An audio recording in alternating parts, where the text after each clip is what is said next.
Anyone who saw Cicero passing down the street with his worn-out cap and pants, always marked with cement, might not have paid much attention. He was a thin man, sunburned skin, slow steps, and his head always slightly bowed, as if living more in his own thoughts than in the outside world. He had worked as a bricklayer for over 20 years, and although he had never built a house for himself, he had raised dozens for others. He woke up at 5, prepared his own coffee, put his aluminum lunchbox in, his bag, and left in silence. Cicero's life was made of hard and dignified routines, brick by brick, sweat by sweat. He had a quiet way about him, but he wasn't bitter. He just saved his words like someone who learns too early that the world doesn't always listen to the humble. He had no children, lived alone in a back room borrowed from an acquaintance, and carried an expression of ancient fatigue, but never defeated. He was one of those who, even with little, never let kindness run out. When there was a leftover piece of bread, he shared it with the street dog. When someone needed help, he offered it. But he never made a fuss. He just did. That week, he was working on a retaining wall at a municipal school under renovation in the city's most remote neighborhood. It was early September. The sun was already beating down early, and the dust stuck to his face even before the first break. On the third day there, at precisely noon, as he always did, Cicero sat in a more secluded corner near the fence, opened his lunchbox and ate slowly. Beans with manioc flour, rice, a boiled egg, and a small piece of pumpkin. He had eaten like that forever. But that day, when he lifted his eyes for a moment, he noticed something different on the other side of the wire fence. There was a child there, standing still, watching. A small, thin boy, sitting in a somewhat worn wheelchair. He wore a light blue shirt, a bit loose on his body, and his hair was straight, cut very close to his head. He said nothing, just watched. Cicero averted his gaze out of respect, but felt that look stay, and that touched him in a way he couldn't explain at the moment. It was as if, for an instant, the noise of cars, tools, and colleagues around had disappeared, leaving only that silence between the two of them. The next day, almost reflexively, Cicero searched with his eyes for the same corner before sitting down. And there was the boy again. Same place, same posture, same silence. The gaze was calm, but carried a kind of shy curiosity, almost a question. Cicero didn't quite know what to do, so he just nodded his head like saying, "Good morning," without words, and went back to eating. This time, however, his attention was split between the food and that little spectator. The co-workers joked, as they always did. One commented that Cicero had gained an audience. He just smiled slightly and remained quiet. The boy, on the other hand, did not react. He stayed there about 20 minutes, then disappeared. Maybe someone came to pick him up. Maybe he just knew when it was time to go.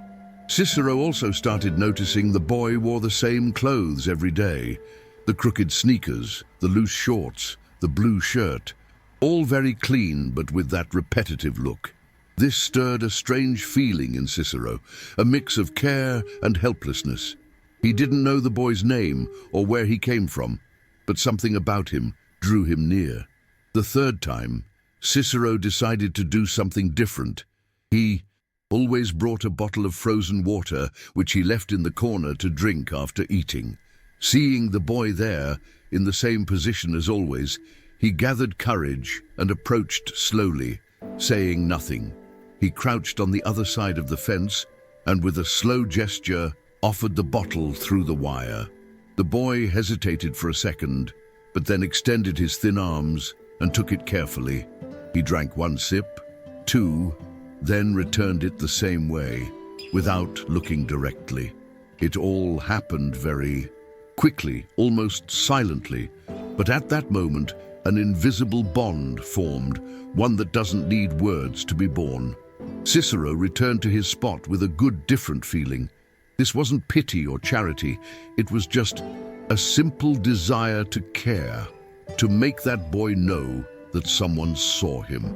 From that day on, something changed in the routine. He started preparing his lunchbox more carefully, always leaving a little extra. He would set aside a piece of cake or a fruit, wrapped in a napkin, quietly. It was the kind of gesture nobody saw, but the boy saw it, and that was enough. Days passed, and with them, the complicity between the two took shape. Cicero never asked the boy's name. He never intruded. He just arrived, left the food near the fence, sometimes a juice box, other times a buttered bread wrapped with care, and waited silently. The boy, in turn, accepted everything with the same discretion he observed, took it, ate slowly, and kept his eyes fixed on that sweaty man in stained clothes, who sometimes seemed invisible to the world but had become essential to him. Cicero began improvising ways to make the place more comfortable. He used pieces of wood and tarpaulin to build a makeshift shade near the fence, stacked some bricks to support the wheelchair, and even brought an old t-shirt to cover the backrest, which got hot in the sun. No one told him to do this. No one truly noticed. But he did it because he felt he had to, and he did it with the same steadiness. He laid a brick, without hurry, without vanity, just wanting it to hold firm, to do good. There were days when the boy didn't show up, and on those days, Cicero ate in silence, staring at the empty corner of the fence, trying to hide the absence that no one but him seemed to notice. When the boy returned 2 or 3 days later, Cicero didn't ask where he had been. He just smiled lightly and said quietly, "Today there's dulce de leche." That was the most conversation they had. But for both, it was enough. The co-workers eventually stopped commenting. Some found it funny. Others simply didn't care. To them, it was just another oddity of that quiet bricklayer.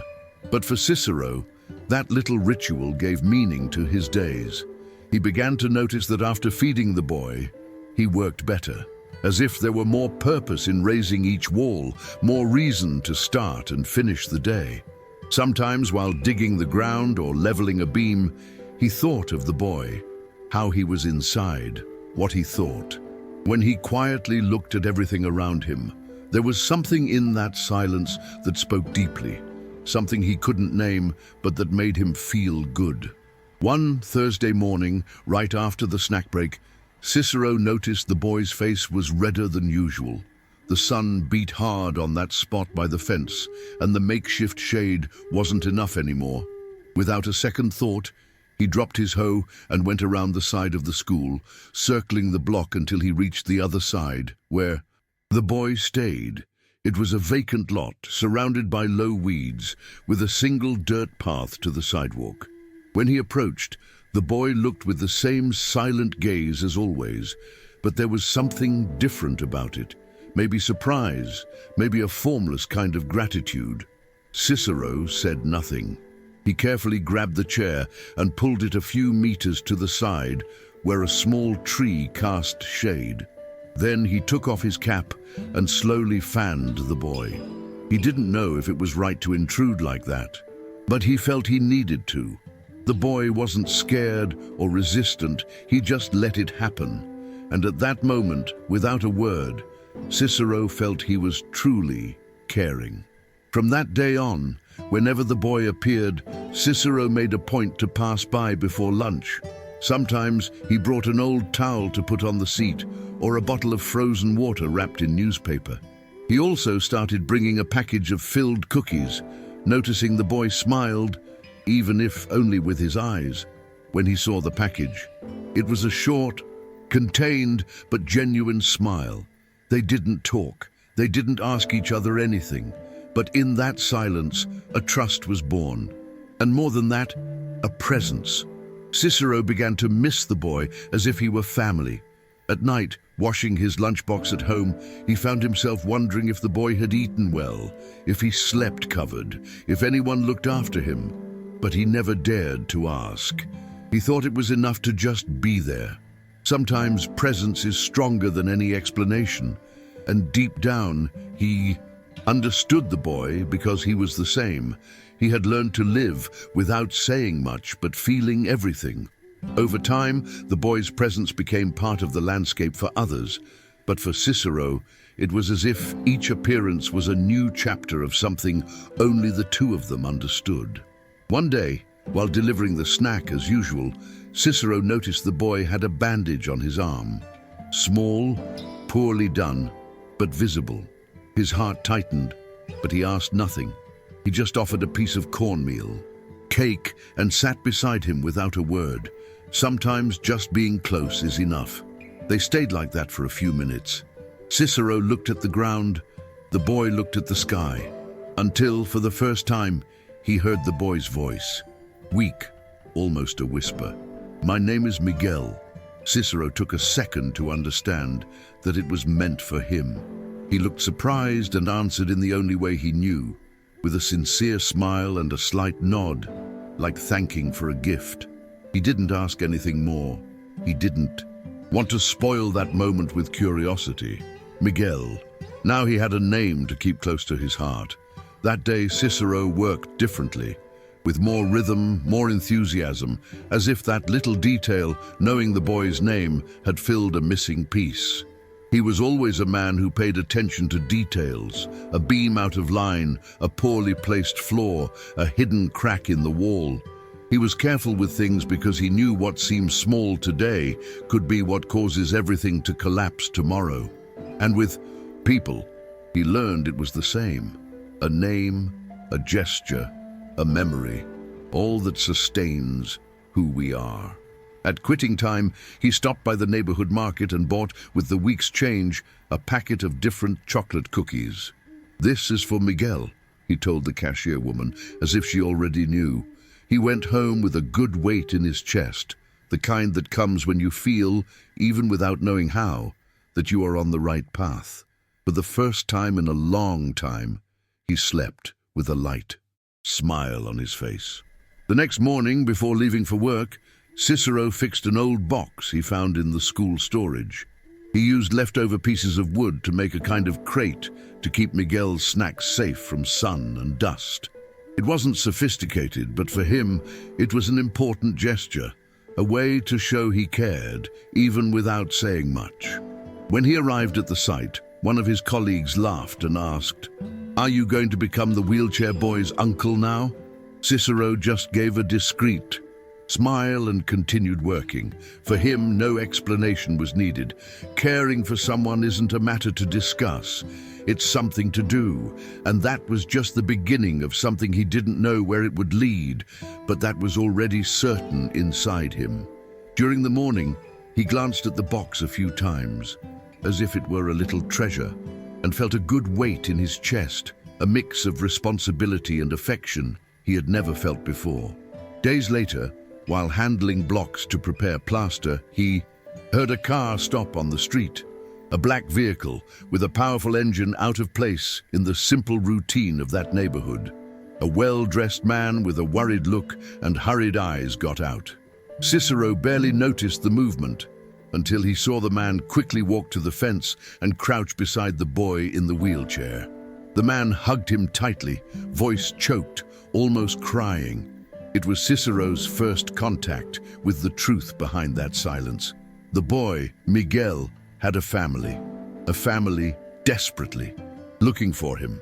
The man, who introduced himself as Daniel, explained that Miguel had cerebral palsy and autism, sometimes ran away from home, and that day had taken too long to come back. That meeting stirred a whirlwind of feelings in Cicero, who until then had only been a friendly gaze and a silent gesture for that boy. Now he knew that small gesture meant much more than he had imagined. Daniel stayed for a while, thanking Cicero with teary eyes, trying to find words that seemed stuck.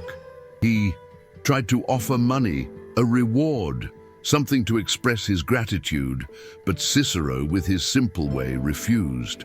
"I only did what anyone would do," he said quietly, with a firm voice, leaving no room for debate. For him, it wasn't about money, it was about humanity. Daniel, impressed by the bricklayer's stance, saw in him a silent strength, a kind of courage that can neither be bought nor sold. In that moment, an admiration was born beyond what words could reach. Cicero didn't want recognition, but That moment changed what Daniel thought about the true value of people. He saw that what really mattered was the gesture, the attentive look, the care that didn't need to be declared. It was a simple but strong bond made of respect and compassion. After that meeting, Daniel began to visit the site more often to make sure his son was okay and to talk to Cicero. He wasn't a man who talked much, but his eyes carried an urgency mixed with hope. He explained, one of the few times they talked at length, that he wanted to do more than just fetch Miguel when he ran away. He wanted to build a support center for children with disabilities, a place where they could be cared for, respected, and have opportunities life often denied. He asked Cicero to be part of that project, not just as a bricklayer, but as someone who understood the value of what they were building. For Daniel, Cicero was the living symbol of the empathy he wanted to spread. Cicero hesitated at first, not for lack of will, but for unfamiliarity. Still, he felt an inner calling, a voice saying there was more than bricks to lay here. There was a mission. In the days that followed, Cicero arrived early at the site with a different determination. He was no longer just the bricklayer raising walls. He was the man helping to build hope. He assigned tasks, guided colleagues, taught with patience and a natural authority that came from experience, but also from the heart. When Miguel appeared, everything stopped for a few minutes, and Cicero knelt beside him, speaking softly, with a smile that seemed to break the silence between them. "Here comes the chief engineer," he joked with the boy, who responded with a look mixing trust and joy. That project now had a new meaning, and Cicero felt he was doing something he never imagined. It wasn't just building a building, it was helping raise a dream, a future possibility for many children like Miguel, who needed a place to truly exist. Cicero began bringing stories. Daniel told him about children with special needs, their daily struggles, and small victories that seemed invisible to the world. He heard about challenges far beyond physical construction, about what it meant for a family to find shelter and support. Each story made him understand that the center wouldn't be just an ordinary construction. It was a space where human dignity would be the foundation, as strong as the cement holding the walls. At night, returning home, Cicero felt the weight of responsibility, but also a deep comfort. There was something bigger than himself there, something that made him want to get up every day, certain that his effort had meaning. He was no longer just a bricklayer, he was part of a story worth telling. The construction site took on a new rhythm. Cicero arrived before sunrise, organized the tools, and welcomed workers with a look that conveyed more than orders. It conveyed purpose. As the walls of the Miguel Support Center took shape, conversations changed. The co-workers began to realize this was not just another job, but a project with soul. And Cicero, once seen as a simple, silent man, became a reference for all. He knew it wasn't enough to build bricks, it was necessary to build hope. Sometimes, during breaks, he looked at Miguel, who no longer stayed just on the other side of the fence, but came to see the progress. The boy smiled when he saw the building grow, and Cicero felt a mix of pride and responsibility that squeezed his chest. Miguel started visiting the site more often, always accompanied by Daniel or a caregiver. For Cicero, it was a gift to see that boy who once only watched from afar, now part of the space coming to life. Miguel didn't talk much, but his silent presence was a constant reminder of why the work mattered. Cicero knelt beside him, exchanged smiles, and spoke calmly, as if every word could reach beyond the boy's silence. On some occasions, he stopped everything to show Miguel how things were fitting. Together, the door that shelters the future, the window that lets the light in. And in that attentive gaze, Cicero found a meaning that transcended the tiring routine of the worksite. It was as if, for the first time, he had found his place in the world. As weeks passed, Cicero noticed changes within himself too. What began as a simple act of silent care turned into an unexpected source of motivation and joy. He realized that even in the simplest things, like Miguel's shy smile or the sparkle, in the boy's eyes when he saw a wall being raised, there was a richness he had never experienced before. That project stopped being just manual labor and became a place where lives met and transformed. The days were heavy, the sun harsh, his hands still calloused, but the weight in his heart was now of something worth carrying. Cicero felt more alive, more human, and that for him was a silent but deep achievement. Beyond the physical, he also noticed the respect among colleagues grow. The bricklayer, once seen as just another worker, started to be admired, not for doing anything grand, but for carrying in simplicity what many failed to see: empathy, patience, and the courage to be human in a world that insists on ignoring difference. When someone questioned the reason for that dedication, Cicero replied in his straightforward way, "It's nothing special. I just do what anyone should." And yet, for those watching, that was everything. More than a lesson, it was an example echoing through the walls he helped build, walls that wouldn't be